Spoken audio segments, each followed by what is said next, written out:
My father was, I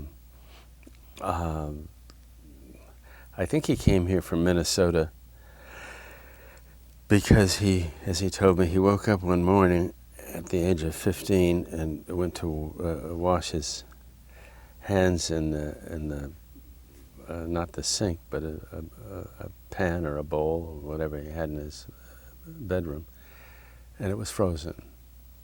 And he said, "That's it, I'm getting out of Minnesota." And he came to California, became a Weatherby Kaiser shoe salesman for a while, and knocked around and did what he did. Met my mother, who had been born in Santa Ana. By the time I was 2, the Depression had hit pretty severely, and my father's business went bust here in Los Angeles, and we moved to San Pedro, which is where I grew up, and which in an odd way I still consider home. It's just, I think you're so influenced by the first 10 to 15 years of your life that, I mean, even today when I drive down there, I think I'm going home. His name, I gather, had originally been Armour, but they got German passports coming from Romania, and the name was Schwartz. And then when he went broke and moved to San Pedro on 6th Street across from the Warner Brothers Theater there, which dictated my future profession. The name of the dress shop that he took over was called the Towne Smart Shop, as in ye Towne Smart Shop. So he began being called Mr. Towne. Parts of it have changed very little, but I grew up in a city in which it was unusual for the friends of my parents to have English as their first language. It was a very polyglot community. I mean, that's something of an exaggeration, but a very hearty and kind of outgoing people, many of whom were fishermen. I mean, that's how I ended up working on a tuna boat. I knew the Bogdanoviches, who were just starting a little company then called Starkist Tuna. My folks knew them. We had moved out of San Pedro, but my ties were very close. And Starkist was beginning to be pretty well known. It wasn't what it became, but it was prior to the Charlie the Tuna days. I mean, it was the days of live bait fishing, which you were pulling in the fish by hand. I guess I have a Warner Brothers Theater to thank. Loving movies growing up there.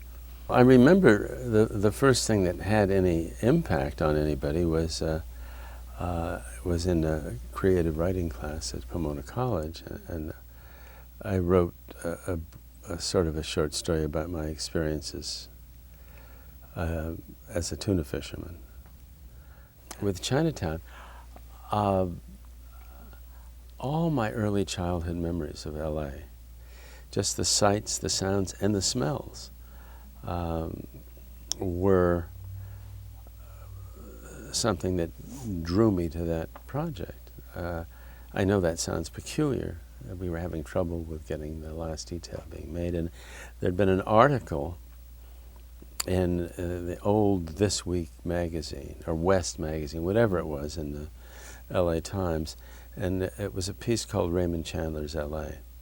And in it there were photographs that had been taken in 1970, but done as if they were taken in 1930s, in the 1930s.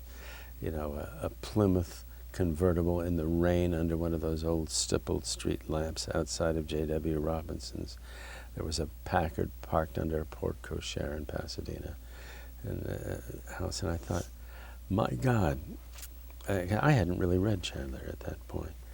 I said, you know, you could still recapture the LA that I vaguely remembered by the judicious selection of locations around the city, many of which I knew and many of which were in San Pedro, because as I indicated before, San Pedro hadn't changed much. And that got me started thinking. And I was in a battle with a building developer who was trying to destroy,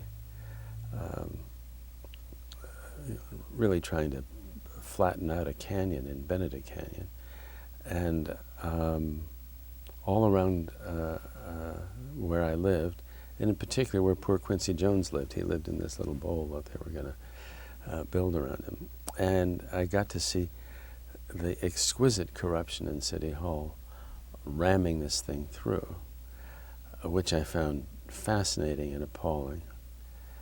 I went for walks where I remembered, just the smells of the city I remembered as a child, and felt a great sense of loss of everything that was passing. So that had a personal impact for me.